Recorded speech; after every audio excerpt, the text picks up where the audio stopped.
ضاحية مارتسان شرقي برلين التي اشتهرت سابقا بالعنصرية وجرائم التعدي على الأجانب المقيمين فيها، بنيت حديقة شرقية على الطراز العربي الإسلامي التقليدي صممها المعماري الجزائري الأصلي كمال الوافي. حاول المزج فيها بين الروح الأندلسية وبين مبادئ أحدث النظريات العالمية في تصميم وتخطيط الحدائق. أنا كامل الوافي، ولدت في الجزائر، أعيش في ألمانيا منذ عام 1980. درست رسم الخرائط والطبوغرافيا في الجزائر، وعملت رساما للخرائط لسنوات عديدة. وفي ألمانيا درست هندسة المناظر الطبيعية بين عامي 1980 و 1986.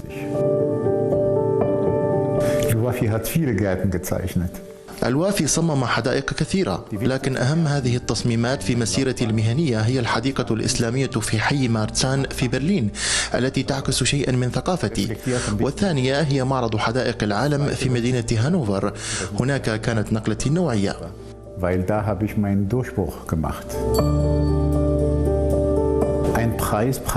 كرمت بجائزة مقدمة من اتحاد فلاحي الحدائق الذي كان يكرم التصاميم التي يتم التوافق عليها بين المصمم والشركة والاتحاد نفسه.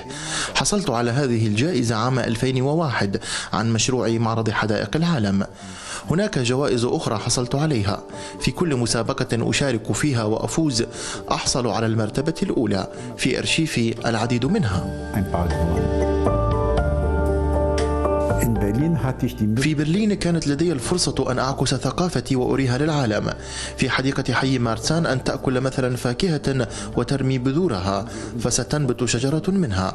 كان الأمر صعبا علي أن أخلق جنة صغيرة داخل جنة كبيرة، لذلك كان هذا التحدي مهما بالنسبة لي، وكان لهذا العمل معنى كبير. أما المشروع الآخر معرض حدائق العالم مكنني أن أكون شخصا بارزا. لقد بنيت حدائق كبيرة بمساحة تصل إلى 350 ألف متر مربع. بروزي هذا يعني جعل أفكاري وتصوراتي تتحدث.